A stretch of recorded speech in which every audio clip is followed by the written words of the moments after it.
Regardez-vous maintenant. Vous êtes un empereur Inca en Amérique du Sud. Vous êtes riche, mais ça ne va pas durer. Vous allez devenir pauvre à la vitesse grand V. L'ère du colonialisme a commencé. Les conquistadors ont envahi votre pays. Ils vous promettent la vie sauve en échange de votre or. La pauvreté est la conséquence d'un vol. Derrière toutes les formes de pauvreté modernes, il y a l'usage de la force. Vous êtes emprisonné. Votre peuple se meurt sous vos yeux, décimé par des maladies comme la grippe ou la syphilis, importées par les conquistadors. Les Européens sont responsables de la pauvreté des habitants d'Amérique du Sud. Ils leur ont pris leurs terres et les ont déplacés. Privés des moyens de subvenir à leurs besoins, les Sud-Américains ont dû travailler dans les plantations, les haciendas, les mines, où ils extrayaient l'or et l'argent tant recherchés par les Européens. C'est ce qui a fait sombrer des millions d'entre eux dans la misère.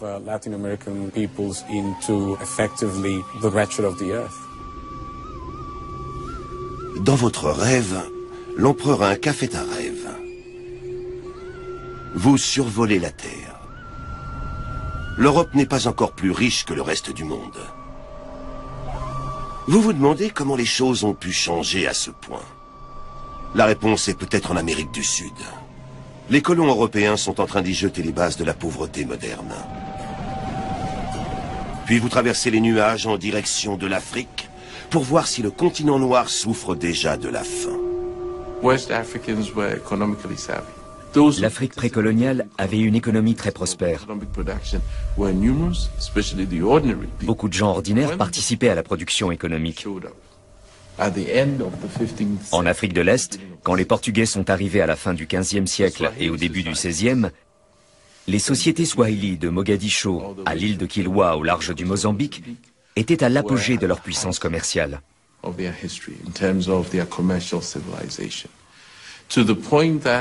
D'ailleurs, en découvrant ces villes côtières bouillonnantes d'activité, les navigateurs portugais ont voulu s'en emparer.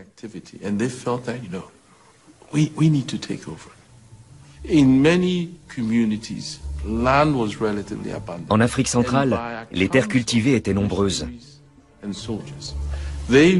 D'après les missionnaires et les soldats portugais, l'agriculture du Congo était plus productive que celle du Portugal.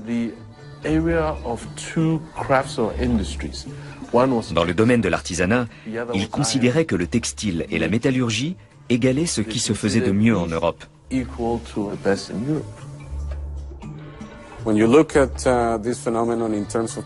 Avant 1492, l'Europe était à la périphérie du système monde.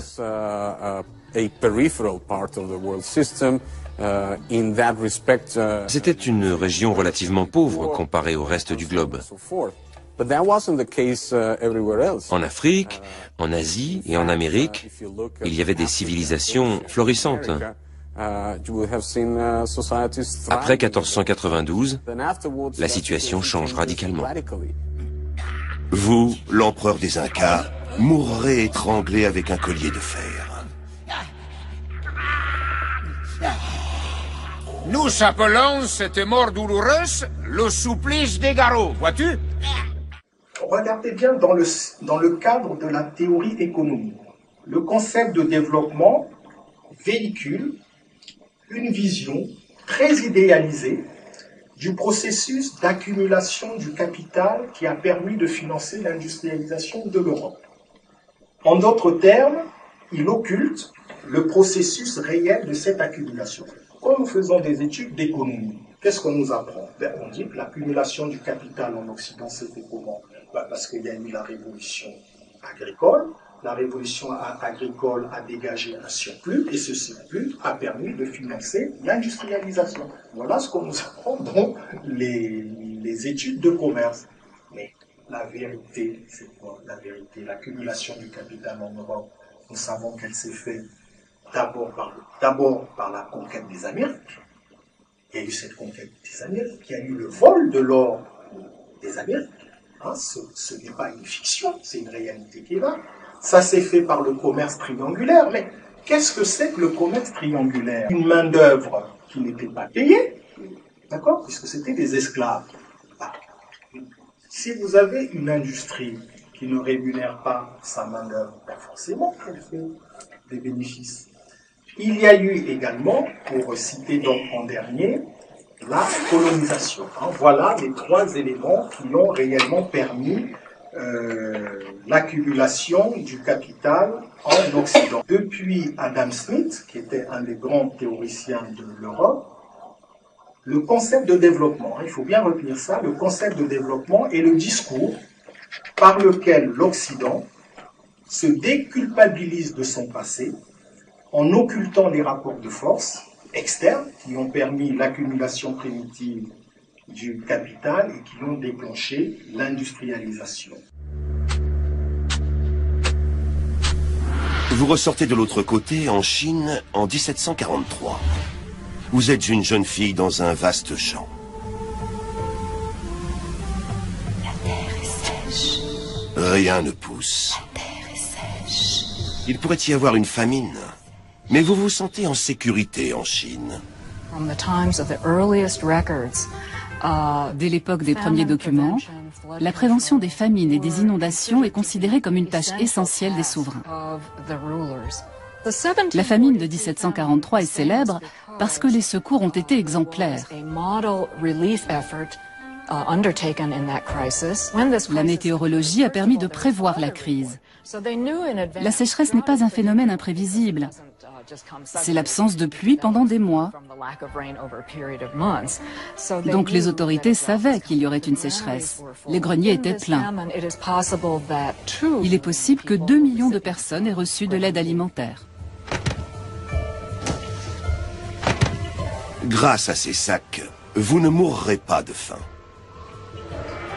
Heureusement que vous ne vivez pas en Occident, mais en Orient.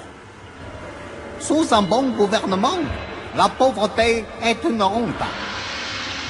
Sous un mauvais gouvernement, c'est la richesse qui est une honte. Au 19e et au 20e siècle, la Chine est considérée comme un pays pauvre. Mais de l'époque de Marco Polo à la fin du XVIIIe siècle, les Européens en contact direct avec la Chine sont très impressionnés par sa richesse. Ils ne la considèrent pas du tout comme un pays arriéré. À la même époque, les États européens sont beaucoup plus petits. Ils n'ont pas de grenier public. Ils ont une autre idéologie politique. Pourraient-ils mettre en place le même système de grenier? Ce n'est pas la question. Il n'y a tout simplement pas de volonté politique pour cela. Vous vendez des tissus sur un marché animé. On vous paie en Corie. Ces magnifiques coquillages servent de monnaie depuis des siècles. À chaque pièce d'étoffe vendue, votre bocal de Corie se remplit. Puis la police coloniale arrive. Elle n'aime pas votre monnaie.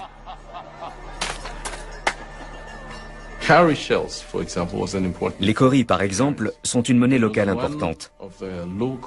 C'est l'une des monnaies que les gouverneurs coloniaux vont essayer d'interdire, quelle que soit la fortune des gens, même pour les commerçants. Eh bien, du jour au lendemain, ça ne vaut plus rien. Tout le projet impérial européen est de bâtir un système mondial qui, sur le plan économique, crée de la pauvreté. C'est l'origine du concept de tiers-monde. Votre peau a changé de couleur. Vous êtes dans un camp. Il y a un mois, vous étiez un paysan indien affamé. Aujourd'hui, vous êtes un ouvrier indien affamé. En plus, vous souffrez du choléra. C'est une mauvaise nouvelle. Un train circule sur une ligne construite par les Anglais. Un nuage s'en échappe. Un nuage de blé, de la nourriture. Mais soudain, vous comprenez que le train est plein de céréales destinées à l'exportation. La pauvreté est la pire forme de violence. La famine de 1876 dans le sud de l'Inde était due en partie à une mauvaise météo. La récolte avait été maigre. Mais la famine aurait pu être évitée. Simplement, on a continué d'exporter des céréales alors que les gens mouraient de faim. On a expédié vers l'Angleterre d'énormes quantités de nourriture produite sur place, alors qu'elles auraient pu servir à nourrir les 6 à 10 millions de personnes qui n'ont pas survécu à la famine.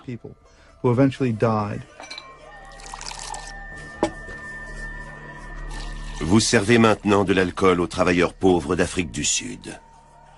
Autrefois, ils étaient paysans. Mais l'homme blanc a pris leur terre. Durant le jour, ils descendent dans la mine. Le soir venu, ils s'emportent contre un système qui les condamne à la pauvreté à cause de leur couleur de peau. Avec la loi agraire de 1913, les Noirs ne peuvent quasiment plus acquérir de terre. De vastes pans du territoire sont réservés aux Blancs. On a besoin des Noirs en ville comme main-d'œuvre. On n'est pas tenu de les loger, ni de leur verser un salaire décent. Les femmes lavent du linge, cuisinent ou brassent de la bière.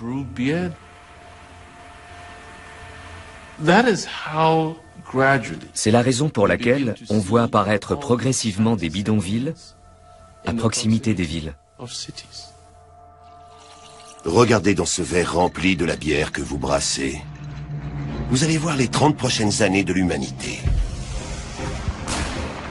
Voici des hordes de chars blindés, des raids aériens, des camps de concentration, puis des images plus réjouissantes. Combattants de l'indépendance, aujourd'hui victorieux. Les peuples noirs sont en liesse. De nouveaux drapeaux flottent. Après la création de l'ONU, il y a une flambée de nationalisme en Afrique et en Asie.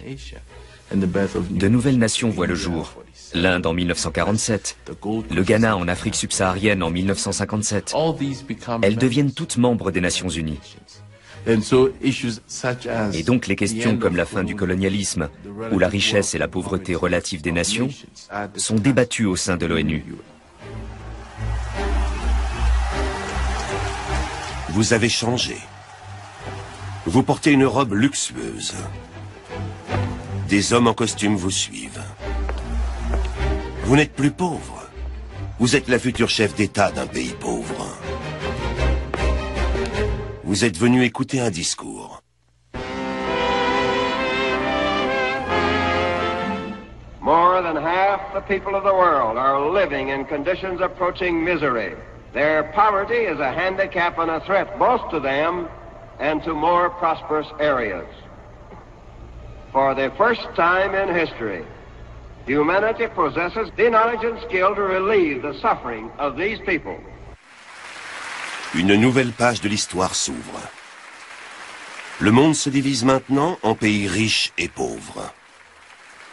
Les premiers finissent par accepter d'aider les seconds. Regardez une chose qui est quelque chose d'incroyable, c'est qu'aujourd'hui, l'ambition des organisations telles que les Nations Unies en ce qui concerne l'Afrique, l'ambition, ce n'est même plus le développement. L'ambition, maintenant, c'est la lutte contre la pauvreté. On en est là aux Nations Unies. On ne parle même plus de développement, on parle de lutte contre la pauvreté. Je pense que les politiques de développement, et je précise, les politiques de développement constituent une arnaque. Et c'est cette arnaque qui, depuis 50 ans, nous fait tourner en rond. Il faut absolument qu'on y tourne le dos. Je ne dis pas que la mondialisation est une mauvaise chose en soi. Tout dépend des règles du jeu. Mais pour l'instant, ces règles sont édictées par les riches pour les riches.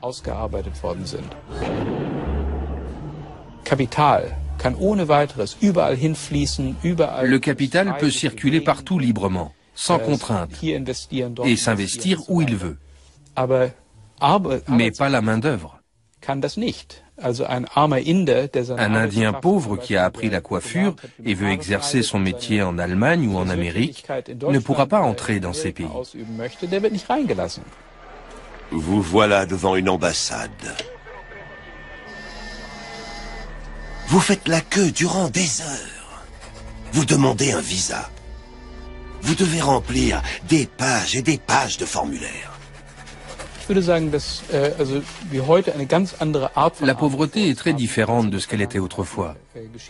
Il y a un vrai changement, parce qu'aujourd'hui, la pauvreté serait facilement évitable. La moitié la plus pauvre de l'humanité gagne moins de 3% du PIB mondial. Il ne serait pas bien difficile de réorganiser le monde pour qu'ils aient 5% du PIB mondial, par exemple. Leur sort en serait déjà grandement amélioré. Cela permettrait d'éliminer la pauvreté absolue. Vous donnez le formulaire à un homme qui le déchire sous vos yeux. Vous voilà sur un vaste océan, à bord d'une frêle embarcation. Vous fuyez votre pays pauvre pour un pays riche. Mais dans l'eau, vous apercevez des billets de banque. Ils quittent votre pays en direction des pays riches. Les flux de capitaux en provenance des pays pauvres sont estimés à environ 1000 milliards de dollars américains. C'est 8 à 10 fois le montant de l'aide internationale injectée dans ces pays. Une réforme de ce système serait beaucoup plus efficace pour réduire la pauvreté que toute l'aide au développement. L'ordre du monde se négocie à Washington, à Genève ou dans d'autres capitales. Il faut le réformer. Mais les principaux intéressés n'ont pas accès à ces lieux de pouvoir et à ces leviers. La théorie du ruissellement économique prétend que la croissance économique suffit seule à enrichir tout le monde. Selon l'adage, la marée montante remet tous les bateaux à flot. Mais c'est faux. Les politiques de développement, donc, au départ, sont conçues comme étant des politiques industrielles de rattrapage historique. Alors, on peut se demander pourquoi l'industrie a été retenue comme activité vectrice du développement. Pourquoi pas l'agriculture? Pourquoi l'industrie? Alors, si l'industrie a été retenue comme activité vectrice du développement, c'est parce qu'à l'époque, elle est considérée par les économistes comme le secteur où se produit le plus d'innovation technologique, comme étant le secteur où les gains de productivité sont les plus élevés. Par conséquent, on a considéré que l'industrie était le secteur le plus apte à entraîner un effet d'entraînement. Entraînement, par conséquent, un effet de rattrapage. Si on veut que les pays du tiers-monde rattrapent l'Occident, ben c'est par la voie de l'industrie. Bref, on prête à l'industrie la capacité de produire ce que les économistes appellent un effet trickle-down, c'est-à-dire un effet de diffusion du progrès dans l'ensemble du tissu social par ruissellement. Voilà, ça c'est vraiment l'idée qui est à la base de ça. Alors, quelle est la première stratégie d'industrialisation qui a été expérimentée? Le gouvernement des États-Unis a proposé une première stratégie d'industrialisation qui était formée sur le modèle suivant. L'industrialisation devait se faire par la promotion des exportations primaires, c'est-à-dire culture d'exportation et activités d'extraction minière dans le cadre d'une économie ouverte aux capitaux extérieurs et la coopération scientifique et stratégique. Voilà quelle a été la stratégie d'industrialisation recommandée pour les pays du tiers-monde. Il va de soi qu'en Afrique, c'est cette stratégie que nous avons mis en place. Bon. Mais vous devinez bien que cette stratégie est une arnaque. C'est une véritable arnaque. On vous dit que pour vous industrialiser, vous devez exporter, mais exporter quoi? Exporter les matières qui permettent l'industrialisation. Comment voulez-vous vous industrialiser si vous exportez les matières qui permettent l'industrialisation? Alors vous les exportez et puis vous rachetez, vous allez acheter les produits que nous allons industriellement fabriquer à partir de ce dont vous nous avez exporté. Voilà pourquoi cette stratégie d'industrialisation par la promotion des exportations primaires a été une véritable arnaque. Et je crois qu'il ne faut pas avoir peur du mot, il faut le dire. Alors, très vite, vous avez des États qui vont prendre conscience de ça et qui vont essayer de corriger cela. Hein, parce que, effectivement, très vite, vous avez pas mal d'États qui vont prendre conscience que c'est une arnaque. Alors, ils vont essayer d'autres solutions. Mais ce que vous voyez bien, c'est que ce sont des solutions en réaction. Il faut toujours nous rappeler que la solution qui a été proposée au début est une solution qui est une véritable arnaque. Dès le début, on a voulu nous arnaquer. Et le problème, c'est que tous les États africains ont adopté ce modèle-là. Bon, en réaction contre ce modèle, d'autres États, que ce soit en Afrique, très peu d'États, par exemple la Tanzanie, ou ailleurs dans le monde, en Amérique latine ou en Asie, ils ont adopté une autre stratégie. Alors, les stratégies qui ont été définies en réaction contre ce modèle, ça a été une stratégie de substitution des importations. C'est-à-dire que la substitution des importations consistait finalement, au lieu d'acheter à l'Occident les produits qu'ils fabriquaient à partir de nos matières premières, ça consistait à fabriquer nous-mêmes ces matières premières. 2 pays en Afrique ont mis ça en œuvre, notamment la Tanzanie, des pays en Amérique latine l'ont mis en œuvre, des pays en Asie l'ont mis en œuvre, mais cette stratégie a conduit également vers un échec parce que fabriquer ces biens manufacturés supposait aussi importer la technologie étrangère. Et le coût de l'importation s'est révélé finalement trop cher, et donc ça a débouché sur un échec. Et en plus, les produits manufacturés qui étaient fabriqués sur le plan local, finalement ces produits-là n'étaient pas compétitifs par rapport aux mêmes produits qui venaient de l'étranger. Donc, bon, finalement, tout ça a conduit dans une impasse. Vous avez les pays asiatiques qui ont... alors, vous avez l'Algérie qui a essayé un autre modèle de développement qui est le modèle des industries industrialisantes.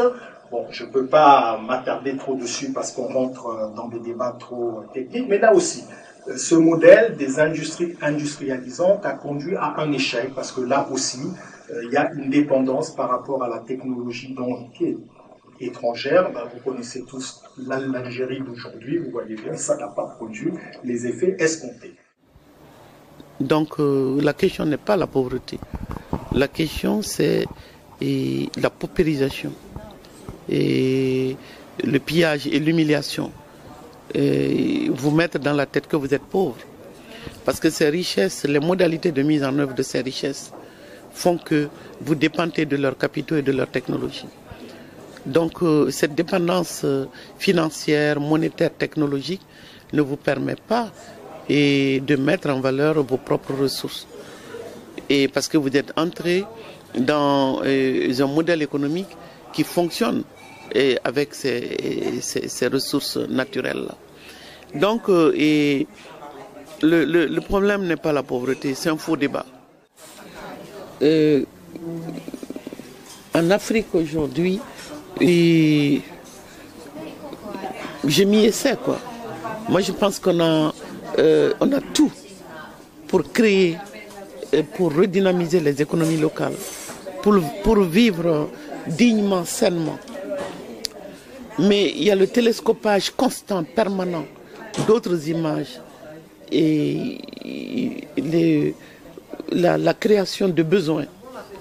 Et le choc psychologique est tel que, individuellement et collectivement, vous avez l'impression d'être arriéré, que les autres avancent, vous ne progressez pas parce que vous ne possédez pas. Mais ce que vous voulez posséder, vous ne le produisez pas. Vous devez vous endetter pour l'avoir.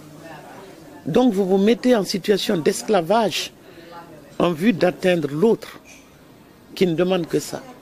Et tous les médias jouent un rôle pernicieux dans cette affaire.